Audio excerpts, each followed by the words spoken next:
What is up, everybody? Welcome back to the Pack a Day podcast. I'm your host, Andy Herman. You can follow me on Twitter at Andy Herman NFL. We officially have our first Packers official 53-man roster of 2022. We have a ton to get to, a ton to break down. We'll break it down sort of step by step. We'll go through all the cuts. We'll go through the players who made the team, the surprises, a potential trade that the Packers tried to make. We've got all of it to cover today, so it should be a very fun episode. But let's just start by sort of going over all the different players that were cut. I'm going to kind of go over in chronological order as I sort of found out by it. I think Travis Fulgham was the only one that maybe was out there for a little bit prior to me knowing about it and kind of, updating people on Twitter throughout the day. But let's just kind of go through it. So the first one we learned of was Devontae Cross. Certainly not too much of a surprise there. Then Alize Mack, KB and Ento, Akil Byers, Sal Cannella, Dexter Williams. The first six were basically ones that I think pretty much everyone had expected up until that point. Then we started to get into a couple interesting ones. Keandre Thomas was definitely a player that showed up on some 53-man roster predictions, had showed up pretty well on special teams, had pretty good coverage throughout the preseason. But as I sort of surmised, I just didn't think there was a corner that ultimately really deserved a number 6 roster spot. And it just felt like a lot of these corners were probably going to be able to sneak through to the practice squad. We'll find that out tomorrow. But that was the first semi-interesting one. Then came a very interesting one, Jack Heflin. I know, if you'd listened to my 53 roster projection, this is a player I had personally not expected to make it, but clearly a lot of people did. And as I said on a couple different occasions, including when I talked to Aaron Nagler the other day on Let's Talk Football over on She Said TV, Jack Heflin deserved it. He earned a 53-man roster spot, and, I wouldn't have minded seeing him on the roster in some capacity. I thought he looked better this year. I thought he looked a bit more spry. I thought he held up better at the point of attack. I thought he had a really nice training camp in preseason. I just don't know what more he could have done to potentially earn a spot. I just think ultimately Heflin is just a little bit limited in what he can do athletically. And I'll get into more when we go over kind of position by position and why I think the Packers made this decision. But that was certainly a little bit of a surprise there. Then we got Danny Etling, which was expected. Chris Slayton. I know some people were a little bit higher on Slayton. I liked Slayton. I liked what he brought to the table. He just always felt like a practice squad guy to me. And then I think we got one of the bigger surprises in Juwann Winfrey. That was the first one I had wrong on my 53 that got released. And the red herring here was clearly Aaron Rodgers and all the praise that he gave Juwann Winfrey. And I know on a couple different occasions, I talked to a couple different guys that were on the beat, and they just felt like they didn't think, and I didn't think, that Brian Gutekunst and company could release Winfrey after Rodgers really went to bat for him publicly on 3 separate occasions. Felt like another potential Jake Kumaro situation, which we all know did not go very well. I am sure that Brian Gutekunst had some sort of conversation with Aaron Rodgers about this potential scenario and what could come up.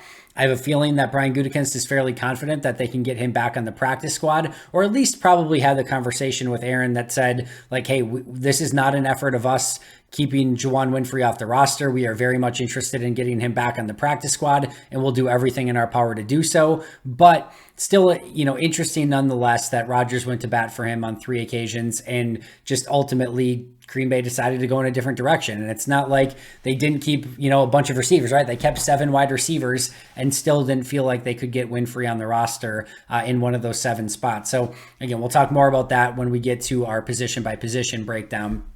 But that to me was the first, real surprise.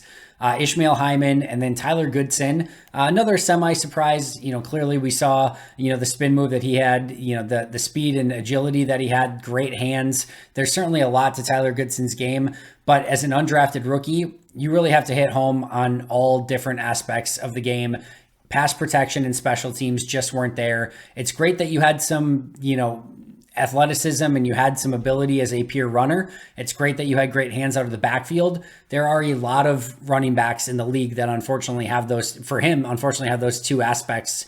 And if you can't pass pro and you can't, play on special teams, it's just going to ultimately limit your overall upside when you're trying to be a number 3 back, right? I think if, Green Bay needed another running back to actually be a running back, I think they probably look at Tyler Goodson a little bit differently. But Jones and Dillon are going to be those two guys. And as soon as Kylan Hill gets back, he's going to be the number 3 pure running back. They just don't need another guy to carry the ball. That's not what they have no interest in that at this point. What they need, if they do want somebody in that position, is somebody who can play special teams and can pass protect in a pinch if they actually need to get out there. And right now, that's not what Tyler Goodson is. So semi-surprising, but not super surprised. And then came what I thought was the biggest surprise of the day, which wouldn't have been the biggest surprise if we knew then what we know now, and that is Sean Davis. He was released with an injury designation, and per Bill Huber, this was totally related to a knee injury that he suffered. And I think had everyone known that, we all would have expected that this was either an IR or an injury designation release, which it ultimately ended up being. But a really tough break for Sean Davis, and really for the Packers at the safety position as well, losing Vernon Scott and Sean Davis to injury designations when they had to be released. And, Sean Davis had the number 3 safety spot, in my opinion, and would have made the team, in my opinion, had it not been for this injury. It's a really tough break for him. Hopefully he can get back sooner rather than later and find another roster to go on. But again, I think this is a position that we're going to talk a lot more about. But certainly after the release of Vernon Scott and Sean Davis, both with injury designations, those are going to be that's going to be a position that just is really lacking in depth at the moment. So Sean Davis, to me, the biggest surprise of the day. Then we had Rico Gafford. Gafford at the beginning of camp really felt like he had a real potential chance. Was a kick returner, a gunner, played a ton on special teams, had some cornerback skills, could even be used as an emergency wide receiver if needed. They just had a variety of different uses for him. Unfortunately, if you're keeping 7 wide receivers, you probably don't need an emergency wide receiver. He didn't win a kick return job. From a special team standpoint, he was competing against others. And then really as a corner, he just really lacked the technique to be a pure cover corner at this point. So he has a lot of work to do in that regards. So, would have maybe been a little bit surprised earlier in camp, but towards the end of camp, he was really struggling in coverage. So not a super surprise there. Ladarius Hamilton was the first edge rusher released, and we were all wondering how that edge rusher position was going to shake out. Hamilton, the first one cut. Then we got the news on Innis Gaines, Michael Manette, Nate Becker, Ramiz Ahmed, which we'll talk about more in just a second. Then Caleb Jones, to me, one of the other big surprises, literally huge surprise, 6'9", surprise to be exact. Really just felt like this was a player who earned his spot and had a ton of upside. Now, that would have meant keeping 11 offensive linemen, which I was totally good with, just because I know teams love to pounce on offensive linemen, especially developmental offensive linemen that have shown some skill and ability in preseason. Whether he gets claimed or not will remain to be seen, and that will be one of the big storylines on Wednesday as you're listening to this, but hopefully they can get him back on the practice squad.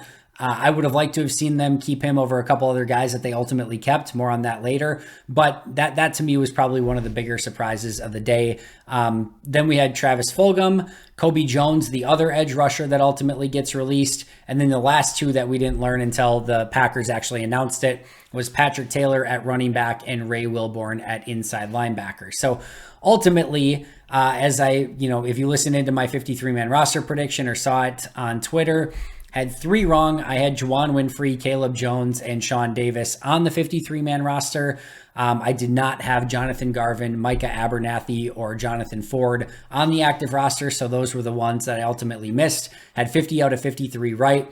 To be fair, I'm not taking a win on this, but I will say, remember when Dallin Leavitt looked like he was going to be on injured reserve, and I said they're going to keep him on the roster initially, and then they're going to put him on IR, and then they'll bring back Micah Abernathy at safety at that spot, giving him a 53-man roster spot. Well, at the time, I didn't know that nobody really knew that Leavitt was healthy, and we didn't know that Sean Davis was hurt. So if I would have known that, I would have reversed the 2 and said, put Leavitt on the roster, put Abernathy on the roster, and put Sean Davis on either injured reserve or release with an injury designation. So had I known about the Sean Davis injury, I would have had Abernathy on and Davis off, but I digress. So I'll take the semi-win on Abernathy, but again, I'll take the L overall and not knowing more about Sean Davis's injury.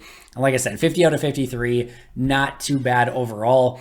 Some of the surprise cuts in sort of recapping that: Jack Heflin, Sean Davis, Tyler Goodson, Juwan Winfrey, Caleb Jones. I think those were the 5 that probably in some capacity were on a decent amount of 53-man roster projections and just ultimately didn't make the cut. I think there was only really two players that were really surprises that ultimately got kept. And that was Micah Abernathy to some extent. And again, I think had we known more about the safety depth and Sean Davis, that maybe would have made a little bit more sense and wouldn't have been quite as surprising. And then Jonathan Ford, I think to me was the biggest surprise. I just don't think anyone really saw coming. 2 weeks ago, I think ish, if you would have told me that Jonathan Ford made the team, I would have said, yeah, that makes some sense. And I know why, and we'll talk about that more when we get to the defensive linemen. But I think that was probably the biggest surprise keep of the day. And really, the other major surprise is that Brian Gutekunst kept every single one of his draft picks, all 11. So I think there was a time where you were wondering if any of the 7th round picks were going to get kept. Certainly, Toure with the depth at wide receiver. Tariq Carpenter looked like he was maybe behind the 8 ball for a while. Jonathan Ford didn't look like he was going to make it. And Rasheed Walker didn't even, do anything with the team until that last preseason game. So there was a point in time where it didn't look like any of the 7th round picks were going to make it. They all end up making it, as did every single draft pick. So I think those were overall the biggest surprises on the day. I do have to take a quick victory lap here. And I'm not trying to take a victory lap when people lost their jobs. That is clearly not what I'm doing here. And I'm probably going to be wrong on 100 things tomorrow. And I got 3 cuts wrong. So I am not, going out of my way to brag here. But there were quite a bit of comments on Twitter and on YouTube here when I mentioned 2 running backs and that the Packers would only keep 2 running backs on the roster. That was going back like a month or 2 now. You are probably sick of hearing about 2 running backs because I've talked about it so much here on YouTube. I got a lot of flack for that. Well, guess what? As of right now, Aaron Jones and AJ Dillon, the only 2 running backs on the roster. Got a lot of crap recently about saying, hey, I think Tyler Davis is still going to make the team, and don't be surprised if he ends up on the initial 53-man roster. And maybe tomorrow, or as you're listening to this, maybe Tyler Davis ends up getting released and they claim another tight end, but he did make the initial 53, and as of right now, I do expect him to remain on the roster. Juwann Winfrey got a lot of flack throughout the past 3 or 4 months because I said I just didn't see an avenue for Winfrey making the roster. Now, to be fair, I did put him on my 53 projection as the number 8 wide receiver, but sort of all along, the only reason I thought that was because of Aaron Rodgers' praise for him. I saw him as the number 8 wide receiver. I didn't think he had an avenue for the roster other than Rodgers talking him up on multiple occasions, and ultimately he does not end up on the 53. Rasheed Walker, I talked about him right away, literally right after the game. That was my number 2 takeaway from that last game, was how great Rasheed Walker played. And I thought he played well enough in that game to overcome, really Caleb Jones's strong start to camp. And I said at that point, if it were up to me at that point, I would have kept Rasheed Walker over Caleb Jones. What did they end up doing? They kept Rasheed Walker. They did not keep Caleb Jones, although I really would have liked to see them keep both of those players. And then Jack Heflin, too. Got a lot of crap over the last couple of days for not keeping Heflin. Had a lot of people chime in saying Heflin's a lock, Heflin's a lock. Well, like I said, he earned it. I would not have been mad if he made it, but again, there's a reason that GMs do things the way that they do. They look for upside. They look for overall talent. And I think in a lot of situations here, the 2 maybe surprises, Winfrey, Heflin, they just didn't have the high-end upside that some of the other players on the roster did. And I think that's ultimately why they ended up getting released. All right, enough of me tooting my own horn. Nobody wants to hear that anyway. You can drag me in the comments below for the stuff I got wrong to bring my ego back in check. Mason Crosby, really huge news here. We talked about Ramiz Ahmed getting cut. Going throughout the day, I think one of the big question marks as the day went on was, all right, what's going to happen with Mason Crosby? Because if they didn't take him off a PUP, he was going to miss at least the first 4 games of the season, at which point you would have expected Ramiz Ahmed to stay on the roster. Now, Ramiz Ahmed, if he does not get claimed, is a lead pipe lock to make the practice squad. They will bring him back, especially with Crosby still not being 100%. He did pass his physical. He did get taken off the PUP list, but that's still an injury worth monitoring. And Ahmed's been good enough that he could be a potential long-term replacement for Crosby. So they would love to keep him on the practice squad probably throughout the course of the season and then sort of reevaluate next year and just have depth should another injury for Crosby take place. So that's going to be one of the big names to keep an eye on Wednesday is Ahmed, to see if they can get him back on the practice squad. But it's still really good news that Crosby passed his physical, taken off the PUP list, and as of right now, seems like he will be good to go for week 1 against Minnesota, which is really big news. All right, let's go position by position here, because I want to go over the players that were kept, the players that were cut, and just give kind of my overall take. The ones that were clear and obvious, we won't go as much detail in, but there's a couple that I want to go over in a little bit more detail. So at quarterback, clearly they keep Aaron Rodgers and Jordan Love. They released Danny Etling. Etling likely will be back on the practice squad, although I gotta say, Tim Boyle laser show sitting out there, maybe could be a practice squad candidate. Just saying, not saying, just saying, but I think Danny Etling will be back on the practice squad, but they could look at a couple other quarterbacks. But I think Etling's done well enough to potentially earn that spot, knows the playbook now, but we'll keep an eye on that. But clearly, Rodgers, Love kept, Etling released. That was expected all the way around. Jones and Dillon kept at running back. Patrick Taylor, Tyler Goodson, Dexter Williams released. Kylan Hill is still on the physically unable to perform list. Again, no major surprises here. Hopefully, I think Goodson's going to be one of the really big names to track. Does he get claimed? Does he get back on the Packers practice squad? I would expect Patrick Taylor back. And if for some reason Goodson's not back, or if something happens to Patrick Taylor, then Dexter Williams would be in play there as well. But again, I think if you've heard me talk about for the last couple months, I just think that going with Jones and Dillon, eventually getting Kylan Hill back, and in the meantime, supplementing that number 3 running back spot with Patrick Taylor and Tyler Goodson elevated from the practice squad makes a ton of sense. And even in an emergency situation, we're seeing more of Amari Rodgers get some carries in the backfield as well. This just made sense all the way around. Wide receiver, as I mentioned earlier, Alan Lazard, Randall Cobb, Sammy Watkins, Amari Rodgers, Christian Watson, Romeo Doubs, and Samori Toure all kept. Juwan Winfrey and Travis Fulgham released. And then Ishmael Hyman released with a injury designation. As I said before, to me, it was, potential of 8 wide receivers. And to me, Juwan Winfrey was number 8 on that list. Lazard, Cobb, Watkins weren't going anywhere. Amari Rodgers was never going to get released, it just being a 3rd-round pick from a season ago. Watson and Dobbs clearly were not going anywhere. And then the question came down to Toure and Winfrey. I thought there was a chance they'd keep both. That was my ultimate prediction. But to me, Toure was just ahead, has more upside, has more special teams value. Not quite the blocker that Watkins is, that Winfrey is. But outside of everything else, I just think Toure is the better keep there. And that's ultimately what they decided to do. Tight end, no surprises here either. Mercedes Lewis, Robert Tonyan, Josiah DeGuara, and Tyler Davis all kept. Released to Sal Cannella, waived injured Nate Becker and Alize Mack. You can probably expect them to try to get Sal Cannella back on the practice squad in some capacity. Offensive linemen, David Bakhtiari, Elton Jenkins, John Runyon Jr., Josh Myers, Royce Newman, Yash Nyman, Jake Hansen, Zach Tom, Sean Ryan, and Rasheed Walker. Released Caleb Jones and Mikael Mane. The big one here, the big question mark was Caleb Jones versus Rasheed Walker. I just thought so here's the thing with Jones versus Walker, right? You look at both of them, and Caleb Jones is going to have a lot to overcome to ultimately become a NFL ready offensive tackle. At 6'9", 330 pounds, there are just going to be some limitations that you have. Your pad level, your leverage battle, your foot quickness, those are just going to be things that ultimately are going to be an issue at some point in time, right? And listen, the guy is a freak athlete. He wears 330 plus extremely well. He wears 6'9" extremely well, but those things just can cause problems as you're going against quicker, shiftier, faster edge rushers. So if you get him in a phone booth, Caleb Jones has a lot of opportunities to win that, but he has a lot of technique work to go. And it's just a little bit of an awkward frame for this Matt LaFleur offense, his zone blocking scheme, etc. So he's not an ideal fit for that. Whereas Rasheed Walker is. If everything clicks for him and he gets his technique down, he's a legitimate starting caliber offensive tackle. And that's what you're developing these players to become. So that's why I liked Walker a little bit more. And then the fact that Walker went out in his only preseason game, pitched a shutout as a pass protector, showed some flashes as a run blocker. There was just way too much there with Rasheed Walker,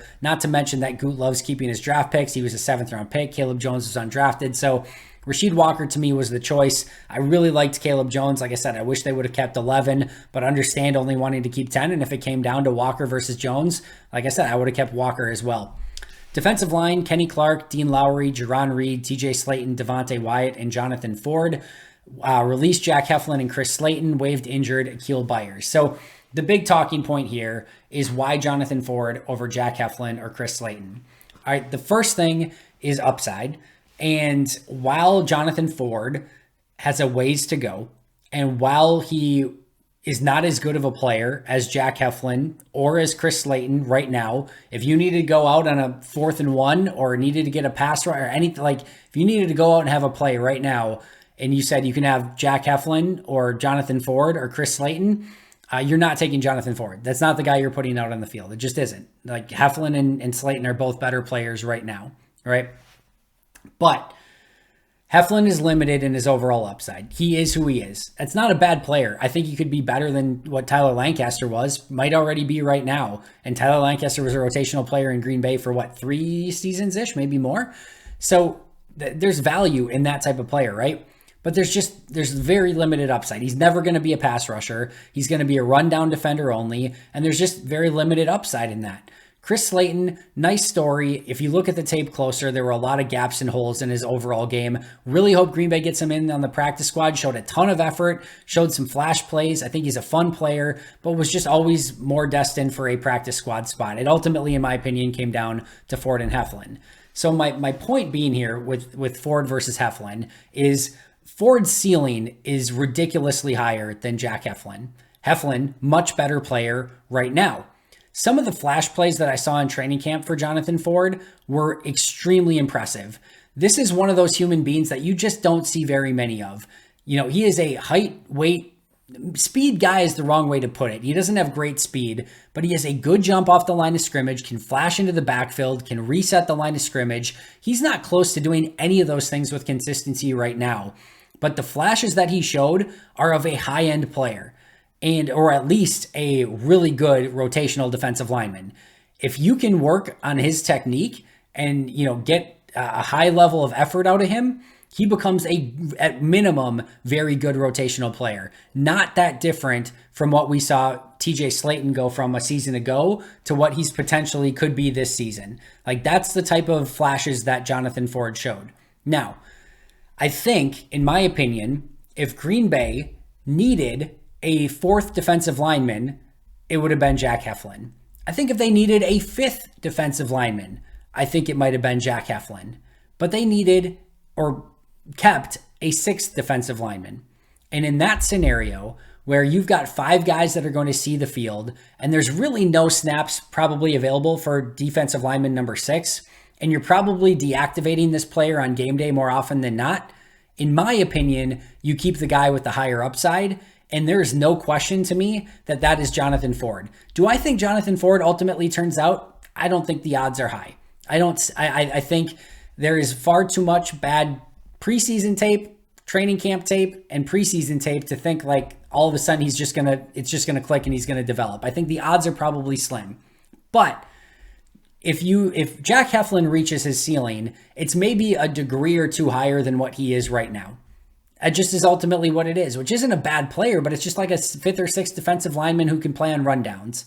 If Jonathan Ford hits his ceiling, he becomes arguably a potential starter along your defensive line. So I can understand why when you're keeping the number 6 defensive lineman, a player is going to be deactivated on almost every game day and isn't going to get a ton of playing time, that you keep the guy who could ultimately become a starter for you. And that's Jonathan Ford. I think that's why they went in that direction. I don't hate the decision. This is probably a redshirt guy for this year. And if ultimately something happens where he doesn't start showing improvement and you need guys to fill in for injuries through the course of the year, maybe you end up releasing him and going in a different direction. But I don't hate this. And by the way, I think Jack Heflin and Chris Slayton both will get back on the practice squad. I don't think either will get claimed, but that will be another key storyline on Wednesday. Inside linebacker, no real surprises here. Devondre Campbell, Quay Walker, Chris Barnes, and Isaiah McDuffie. Released was Ray Wilborn and Ty Summers. Edge rusher, Preston, Rashawn Gary, Tipa Naliai, Kingsley Enagbare, and Jonathan Garvin. Released Kobe Jones and Ladarius Hamilton. I've been totally transparent with you guys all the way around. Every other position I felt like I had some feel for. Edge behind the top 3 of Preston, Gary, and Enagbare, I had no idea. If you told me they kept Tipa, I would have been like, yeah, okay. If you told me they kept Garvin, same. Kobe Jones, Ladarius Hamilton, you could have told me they kept any of them, and I would have been like, okay, I get it. If you would have told me they released any of them, I would have been like, okay, I get it. Ultimately, Goody and friends decide Tipa and Garvin, the same 2 backup edge rushers that they had a season ago, are going to stay. Kobe Jones and Ladarius Hamilton they'll try to get back on the practice squad, and I think they'll probably get those players back. Corner only keeping 5. I discussed that earlier. Just didn't think Ento or Gafford or Keandre Thomas had enough, I don't know, tape and ability and everything to really claim a number 6 corner spot. This could be a spot where they look to maybe claim from another team, or they could just go with Gafford and Keandre Thomas on the practice squad and elevate a number 6 as needed. But Alexander Stokes, Douglas, Keyshawn Nixon, and Shamar Jean-Charles ultimately get kept. And then safety, Amos, Savage, Levitt, Carpenter, and Abernathy. What an awesome story for Micah Abernathy. Devontae Cross released, Sean Davis and Innis Gaines waived injured. I think, again, Abernathy's a cool story. I would not be shocked, by the way, if Abernathy was safety 3, if they don't claim somebody else or make a move at that spot. I think he could very well be safety number 3. I think he should be safety number 3, to be honest. Tariq Carpenter is probably more of that developmental player. Think of like the Vernon Scott, basically, but they're hoping they're going to get an ROI off of it eventually. And then Dallin Levitt. Listen, I know that a lot of people very much down on Dallin Levitt. He looked awful at safety. He's not fleet-footed. He's poor in coverage, and he is coming off an injury. So why is he on the team as a key safety on this team? In my opinion, he's not. He is a key special teams player, and you might as well move him off of that safety line and put him just with the special teamers, Mason Crosby, Pat O'Donnell, and Jack Coco. That's how I feel about Levitt. Now, that being said, your backups to Amos and Savage right now are Tariq Carpenter and Micah Abernathy. That doesn't give you a ton of confidence, and Dallin Levitt's actually played in games. So I'm nervous about this, but he could be safety number 3, and that gives me some very big cause for concern because I don't think he is a NFL caliber safety. But I do think he is a very high level NFL caliber special teams player that knows Rich Bisaccia's system, and he and Keyshawn Nixon are going to be very key cogs in that special teams unit. So I think look at it for Dallin Levitt as not safety number 5, but as special teams player number 4. And you better have some special teams aces up your sleeve for Rich Bisaccia. And to me, that's why Dallin Levitt's on this roster. Special teams, Mason Crosby activated off of PUP. Pat O'Donnell and Jack Coco makes the team as the undrafted free agent. Released is Ramiz Ahmed, who they will likely try to get back on the practice squad. So that is the position by position breakdown. Players that were waived injured, and I want to just talk about this really quickly. Ishmael Hyman, Nate Becker, Alize Mack, Akil Byers, Sean Davis, and Innis Gaines. If you had those 6, any of those 6 on your practice squad bingo cards, you can take them off because they will go through a process of getting waived and with an injury designation. Can't see any of them getting claimed, which means they will revert to injured reserve, and then you have to work out injury settlements, and then depending on how long the settlement is, means you can't bring them back on the team until that settlement is over. There's a lot of complications, but Hyman, Becker, Mack, Byers, Davis, and Innis Gaines will not be on the practice squad, at least not to begin with. Once they clear everything and later in the year, you could potentially bring those guys back, but as of right now, those guys will not be eligible to be on the practice squad to begin with. So that brings up the next point of who could potentially be on the practice squad. Here are the players that I think are very good bets for the practice squad. Danny Etling, Tyler Goodson, Patrick Taylor, Sal Cannella, Caleb Jones, Mikael Mane, Juwan Winfrey, Jack Heflin, Chris Slayton, Kobe Jones, Ladarius Hamilton, Ray Wilborn, Keandre Thomas, Rico Gafford, and Ramiz Ahmed. That's 15. The only other players that are even eligible to be on the practice squad, Dexter Williams, Travis Fulgham, KB Ento, and Devontae Cross. If I had to guess one of those that would be on the practice squad, I would guess Devontae Cross. But I would lean towards the other 15 and then maybe a player from another team that they, was released and they could maybe convince to come over to Green Bay. I could see that going in that direction. I think Williams, Fulgham, Ento, and Devontae Cross are maybe more likely to just be moved on from, but there is an opportunity there for Cross. And for some reason, if something would happen to Goodson or if another one of those players were claimed, that could open things up for maybe a Dexter Williams or a Devontae Cross as well. So that is the potential special teams practice squad group. Another interesting note from the day, Laviska Shenault was traded from the Jaguars yesterday, or 2 days ago now. But the interesting aspect is, per Dan Graziano, the Packers were involved in trade discussions for Laviska Shenault as well. if I had to guess, maybe Green Bay called and said, hey, how about Amari Rodgers for Laviska Shenault or something like that. I'm just hypothesizing there. I don't know that to be the case. Like, hey, let's swap guys and, you can get a chance on a 3rd round pick. We'll take a chance on a 2nd round pick and see what happens. Either way, Jacksonville decided to trade him elsewhere, and the Packers did not end up with Laviska Shenault, obviously, but that would have been an interesting acquisition to say the least.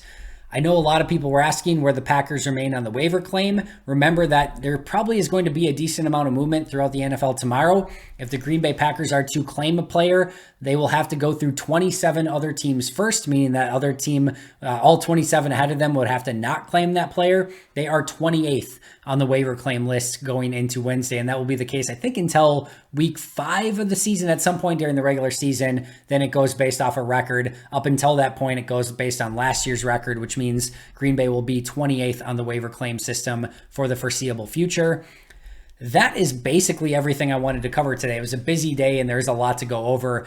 I mentioned this on Twitter, but this is probably the most in lockstep I've ever been with a 53-man roster. Not meaning like I'm right, I already bragged about myself earlier, but just of like what I would have done. The only difference that I really would have had with what Brian Gutekunst did and what I would have done, which again doesn't matter, trust Goody over me obviously, but would have been Caleb Jones over Jonathan Ford. Everything else I totally get and understand. And even keeping Ford, I get to some extent. I just really wish they would have found a way to keep Caleb Jones. But overall, really like what Gutekunst was able to do. I like this roster. Depth at edge and safety is the most concerning to me. And I think the overall talent at tight end maybe could be improved at some point as well. But overall, I think, Brian Gutekunst did a really good job of building this roster. A lot of rookies, a lot of youth for a team that is, having Aaron Rodgers' window closing rapidly and trying to win a Super Bowl. But that's just been the Green Bay way forever. And keeping your own guys and developing those guys from within is just so much part of the Packers' DNA that you can't really expect anything different at this point in time. So